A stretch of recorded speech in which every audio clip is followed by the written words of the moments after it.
ask more questions, but I'm only going to plan on asking one more question. No, I'll correct that.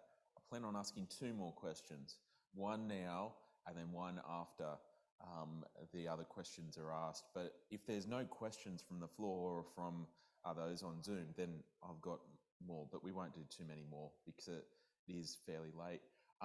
But my question right now is thinking to the future, what are some of your hopes and dreams? And they may relate to you, they may relate to your family, they may relate to church or whatever it is.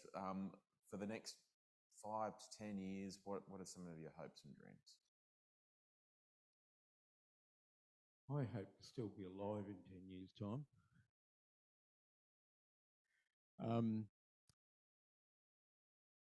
My passion is church planning, so I just would love to see God do a real work here in Carter Heights in terms of numerical increase to position us to plant churches. I just can't stop dreaming about talking about church planning. When I'm out driving around, that building would be a good church. That'd be a great place to have church.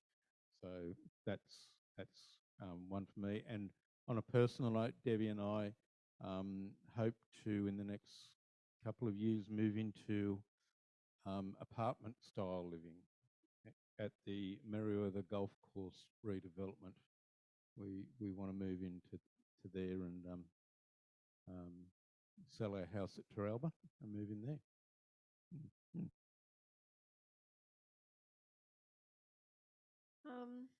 I think for me, I would love to see my kids start to come to a faith. I think in the next 5 to 10 years, just to see, them starting to understand and making decisions for themselves. That's probably a big one for us, as probably Tim and I probably would both say that would be one of our goals or dreams for the next 10 years, is to see that. And I've also got a mission heart, so I would love to take my family and do some type of mission with them. Like, we go to a multicultural play group in Jesmond, and that was my way of exposing them. That sounds funny using that word, but making them aware of other people, that not everyone has to look like they do and speak like they do and enjoy playing with the same things as they do. And so I love it because I get my little fix as well of chatting to people and making friends. And one of my first years going there, I made a good friend from Afghanistan, and we're still friends. And she doesn't come to the playgroup anymore, but we still catch up. And I would just love my kids to go and experience another culture firsthand, and see how kids live in other cultures, and just for them to realise and appreciate actually how blessed they are here, and to be able to serve in that way, and like I did and loved. So fantastic. Thank you for sharing. Okay, so time's come now. So hopefully there's some questions that you may have. Tom's going to be a roving mic for us. So just pop your hand up, and then he'll come. And John has the first one, it seems. Oh, wow. Okay, that was very keen. Ian, you mentioned Lakemba Baps. Yep. What time frame were you there? I was only there for that one service. Oh, truly? Okay. That was September 1973. And did you say your brother's name was John? John Wood. Yeah. Okay. He was working with a group called Open Air Campaigners at the time, and also pastoring the church. Okay. Well, that was my first home church. That's where I came to faith at Lakemba Baps. I don't even know if Lakemba Baptist exists anymore. It's still there. Still there? Yeah, wow. There's an Indian congregation that meets there now. And that was also Michelle's. Where I grew up. Where she grew up. Okay, yeah. Wonderful. Nice connection. Another question? Thanks, Ned. It's not a very serious question. Joe, you mentioned the Wollongong basketball stadium. Was that the old snake pit or the newer one? It was back in 2000, so I Yeah. don't know. The Maybe- snake pit didn't have much of a nosebleed section. There were just stands that were sort of out in the middle of the court. Like Yeah, this so no, this stacking. was actually a stadium, so maybe it right, was a okay, the newer new one one. then, yeah.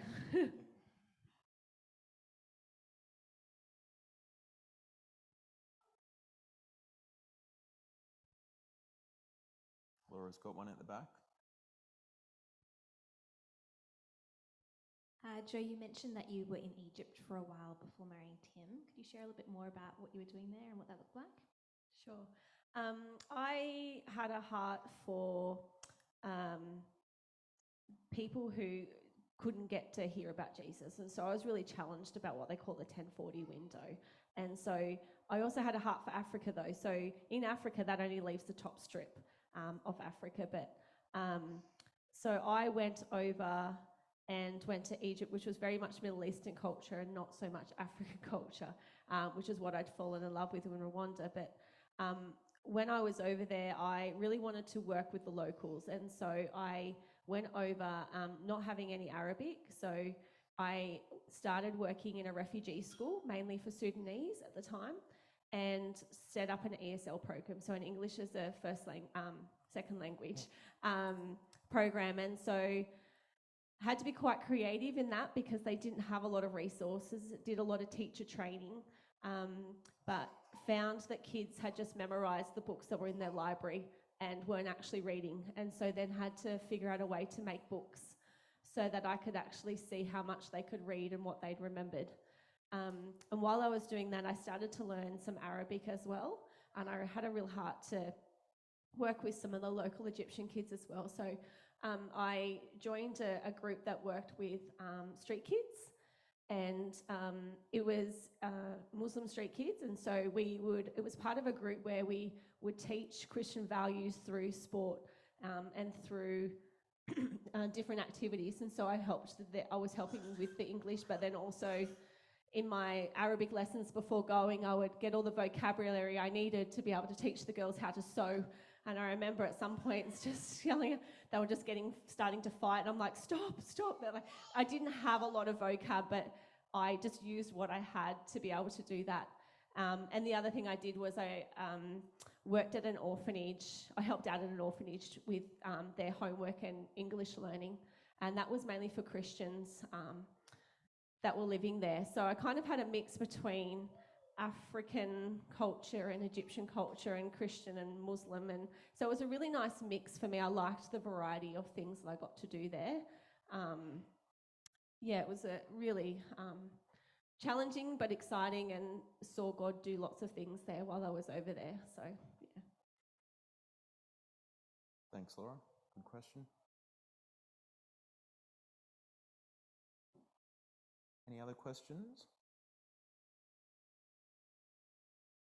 Tina. After Tina, we'll probably have time for one more. This is a fun one for both of you. What's the strangest meal you've ever eaten? For me, I had, it might not be strange for other people, I don't know, but for me, I had chicken hearts on a skewer. So it's like a kebab, like on a skewer stick, but it was in Egypt, but there were some Brazilians over there that were a part of a team, and so we went over to their house, and it was, chicken heart skewers. So if you take out of your head that you're eating a chicken heart, it actually was okay, but you just had to not think about what you were eating. For me, some of the strangest food I ever ate was when I was in the Navy. But the strangest meal I probably ever ate was Debbie and I took a couple of short-term mission trips to Tanna, which is an island in the Vanuatu group.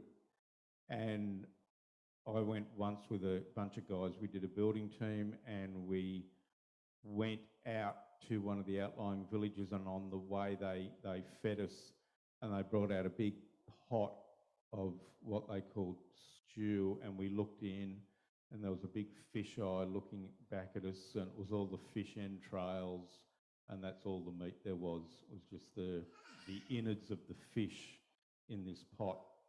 And I was the team leader, so I had to eat it. And other things, I had yam and taro and things like that were really, really tough to eat as well. But you just do what the locals do when you're over there. All right, thank you. One last question, if you're online as well. No one's wanting, no?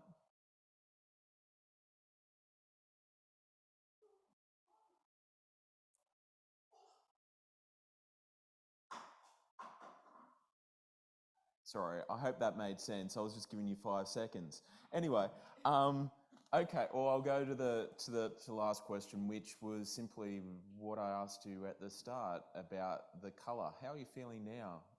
What colour would you use to describe how you're feeling right now? Bright yellow. Now bright yellow. Yeah. Oh, isn't that nice? Maybe mine's faded teal. It's been a big day and I'm starting to get a bit weary. Fair enough, it has been a big day. Well, thank you, both of you. Can we actually give them a round of applause? It has been a big day and it's been a big night as well. We do still have a couple of songs that we're going to do. There is still some food up the back there. Often there's supper at the end of evening services, but tonight we've suppered whilst we've been having this. But please, feel free to actually have more of that whilst the band comes up. And yeah, thank you to both of you.